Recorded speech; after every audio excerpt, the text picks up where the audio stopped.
Welcome to the worldwide broadcast of the Steve of All Trades, Master of Some podcast. Streaming on Spotify, iTunes, Google, and reputable streaming services worldwide. Sponsored by Anchor.fm. Please welcome your host, Steve Gilson. Tiny houses are legit. On today's show, we'll discuss my newfound affinity for these and my trip to the Carolinas, where I stayed in one. We'll also talk a little Super Bowl and introduce some new segments. You'll want to stick around for that because things are going to be different around here. You hear? Stay with us. Steve will be back as fast as you can say solar array.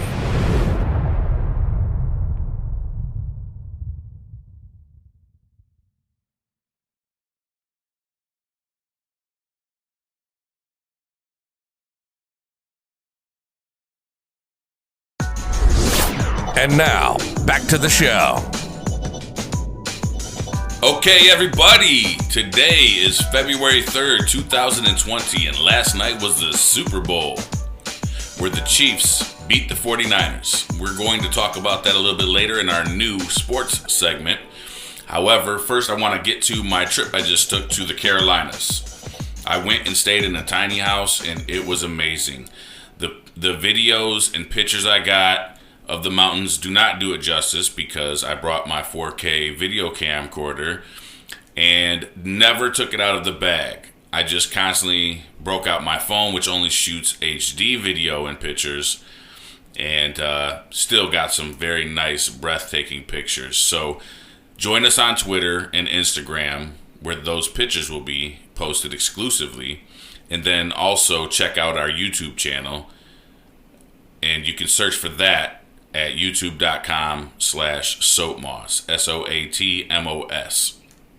You'll be able to view some exclusive content of the tiny house on the YouTube channel. Okay, so let's get to it. The mountains.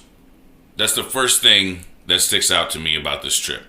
They are gorgeous, beautiful. On the way there, it was raining through every state I drove in at some point in time, and through all of them.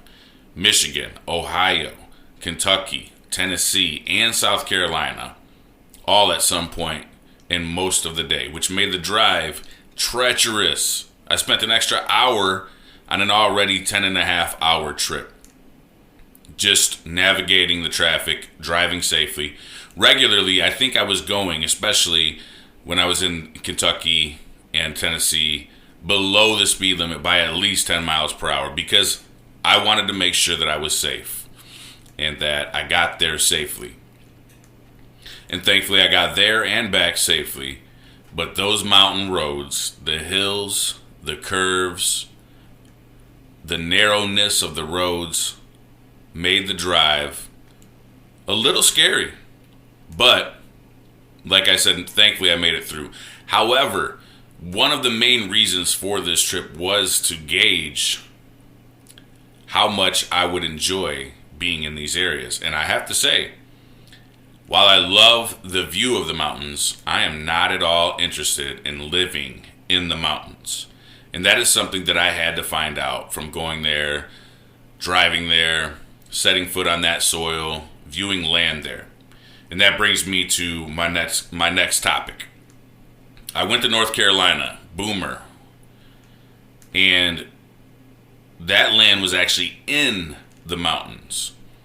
And it's odd because one of the plots of land that I viewed, the grade was so steep that I actually fell down while trying to get lower and view a creek that was on the property.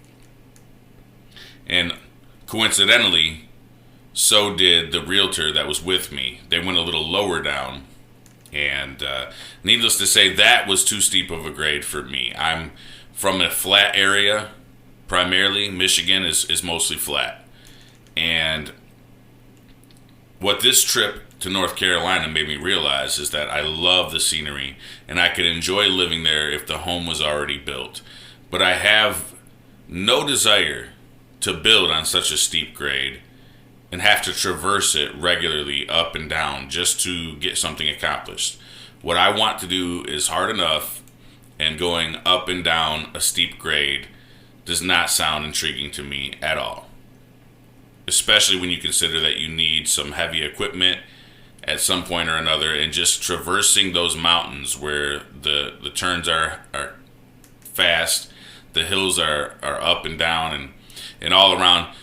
It's just not for me. So the 2-hour drive, which I thought was only a 1-hour drive from Chesney, South Carolina, where I was staying, to the North Carolina land in Boomer, wasn't a wasted trip, but it's one that I wish I could have avoided, because that made my day just, it took up most of my time. And I wasn't interested in having most of my time taken up with one day. That's why I planned it the way I did and thought I planned it well, but obviously I didn't. Anyway, it was beautiful there. There was some water, which is something I'm definitely interested in wherever I move. I want to have water all around me because I'm accustomed to it in Michigan. And I don't really want to find out what it's like to feel like you're far from water, especially if you need that water one day. So I want fresh water sources around wherever I buy land and decide to build. So that brings me to the tiny house, or tiny cabin. And I found it on an Airbnb, and the people that host it are just great people. They answered everything I said quickly, and they had a code to get in. Nobody bothered me. It was very clean when I got there. It was hosted by Jeremiah and Heidi, so if anybody ever wants to go to a nice tiny cabin in South Carolina in Chesney, it's right on the northwest corner of South Carolina. And one of the main reasons why I chose this location is because it has a mini split. And that's something that I've researched recently that I'm very intrigued by, that is supposed to be very energy efficient and can be ran if you run it all day using a modest solar array. And I have to say, I was impressed. It heated the, I think it was around 280 square foot cabin that I was in very well.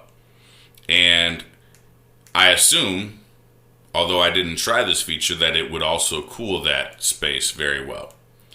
Now, I'd like to have a larger tiny house, probably, like I said in the last episode, somewhere between 400 and 800 square foot. But I do believe it would be adequate for that, especially if it is well insulated. But there will be some pictures up of the tiny cabin and video between Instagram and Twitter going up either later today or tomorrow. At the very least, sometime this week, it will be there. Also, I have a TikTok, and I know that should bring in some younger listeners and viewers. And I will post something on there on TikTok that I haven't posted anywhere else. Okay, so let's just talk about where I'm going to go with the show. And I did that a little bit in the last show, but on this show particularly, I've started to do what I said I would do at the end of the last podcast. And that is to outline where I'm going with it. So, for instance, I'm going to begin reviewing products that I've used, that I recommend, and products that I want to use that I've done some preliminary research on that I believe will work well with what I'm trying to do. And so in the next segment, we're going to talk about one of the products that I have used, which is a Vingley 100-gallon portable rainwater collection barrel. Stay tuned.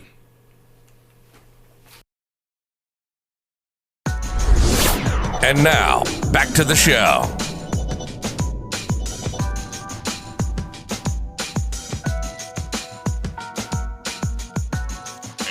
And now, let's get ready to review.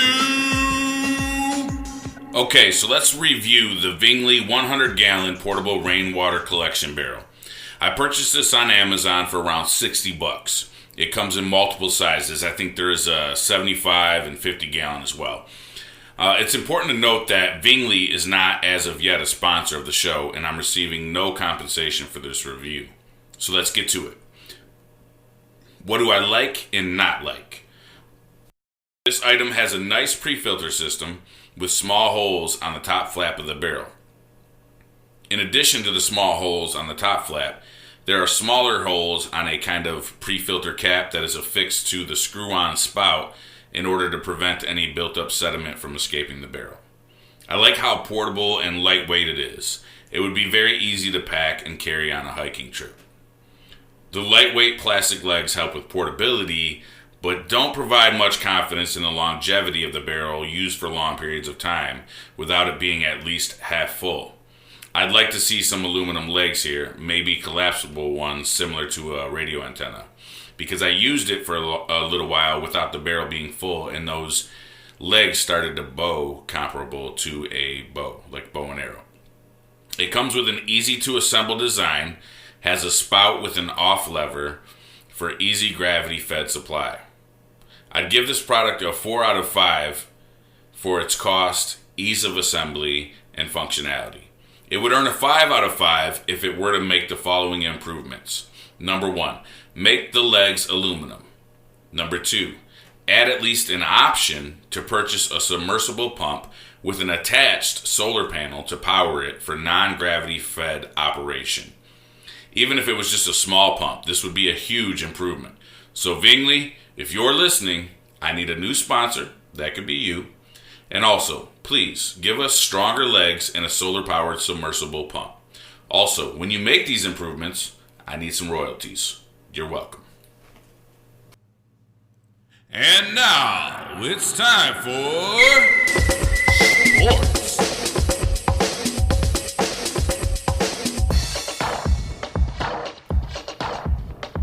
As you all know by now, the Chiefs beat the 49ers 31-20. First of all, I want to start by saying I used to root for both teams growing up, and I'm happy to see that they both reached the Super Bowl in the same year. Joe Montana played for both teams, and greats like Jerry Rice and Steve Young played for the 49ers. Christian Okoye, the Nigerian Nightmare, played for the Chiefs, as well as Derek Thomas and Rich Gannon, and they were some of my favorites from back in the day. That being said, I am a Lions fan first and foremost, and since they weren't playing in the game, I don't care much about the outcome. Patrick Mahomes is the reason I tried to wager a 4-pack of Kentucky Bourbon Barrel Ale, my favorite beer, on the game. My proposed adversary, a likely rich 30-year-old, declined the bet because he, quote, couldn't stand to lose the money. Smart choice, Aaron. You didn't get to where you are by being stupid. Good for you. Let's look at some of the stats. Patrick Mahomes was 26 of 42 for 286 yards, a 6.8 yards per throw average. He had 2 touchdowns. He also threw 2 interceptions, and he was sacked 4 times for 18 yards with a QBR rating of 61.6 and an overall rating of 78.1.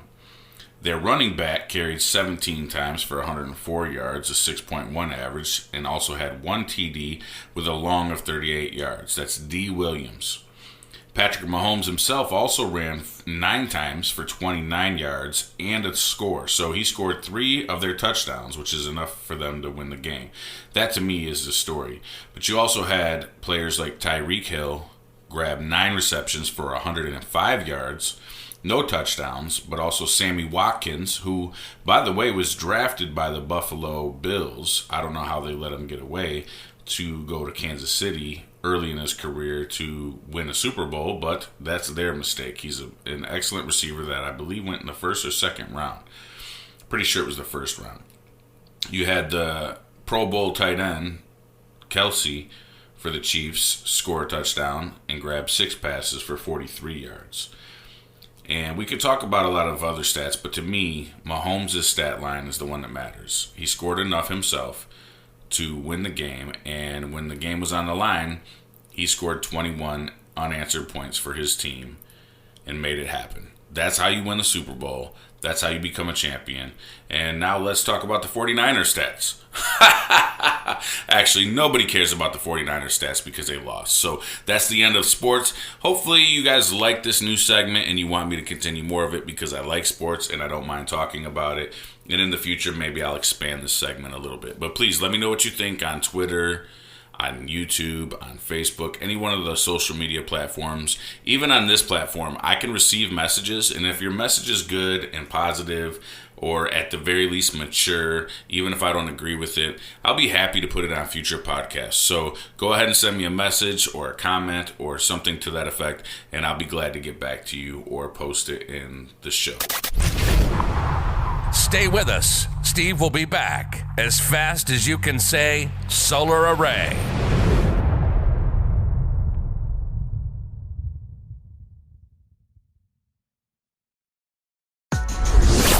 And now, back to the show.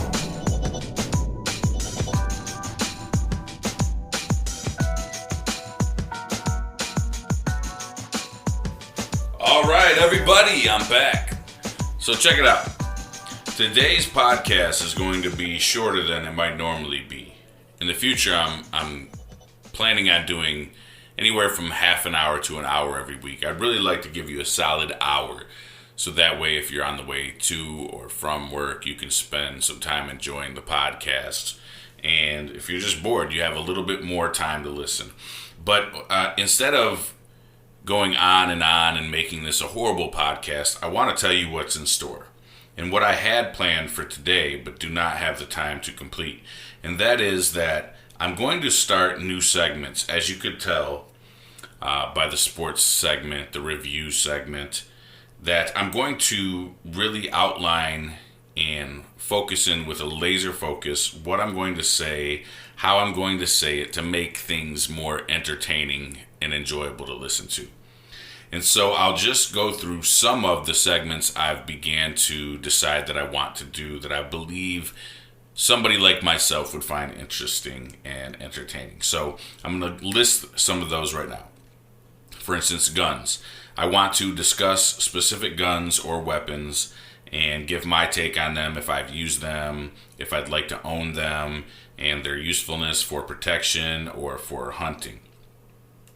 In addition, I'd like to list recipes, which could be, but is not limited to, new useful recipes for natural meals, hygiene, and maybe copycat products for food, things of that nature. Anything that I might find useful that I think you, the listenership, would find useful as well.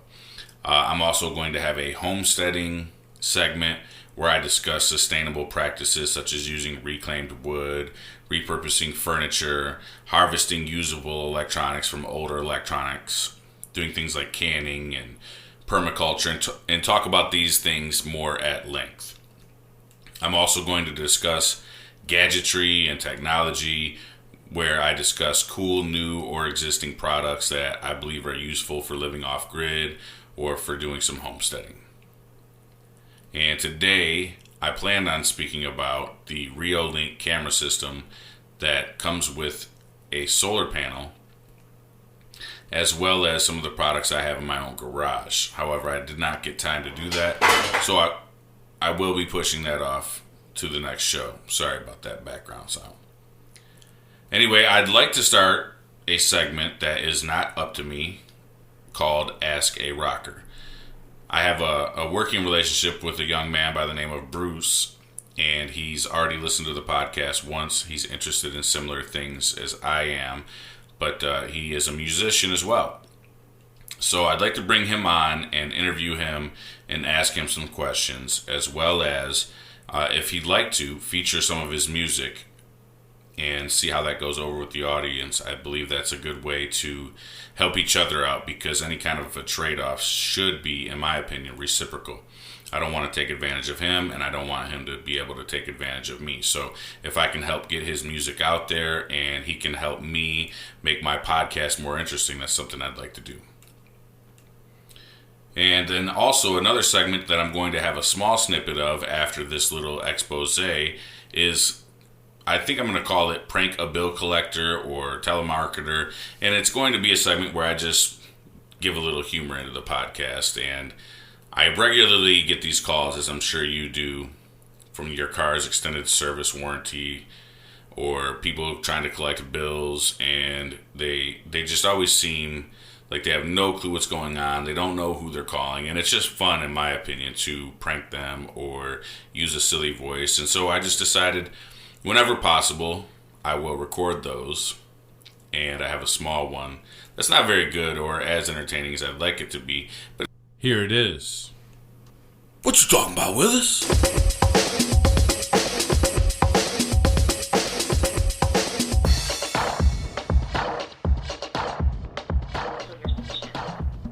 Just got this call. Should be interesting. I'm gonna press 4. Hi. I'm the resident of a loan forgiveness program. Hello? Do you have a student loans? You called me. What you mean? They hung up. Okay, everybody, that's it for today's show. I sincerely hope you enjoyed the content and the new segments and look forward to the next show. Hopefully next week I'll have somebody to interview and hopefully have Bruce as well. And if not, I'll make sure that I'm even more prepared to give you a more entertaining show so that you can enjoy listening to the Steve of All Trades, Master of Some podcasts. That's it for today. I'm signing off. Take care. This podcast was brought to you by Anchor and the Steve of All Trades, Master of Some YouTube channel. Search for us by name on YouTube and subscribe today.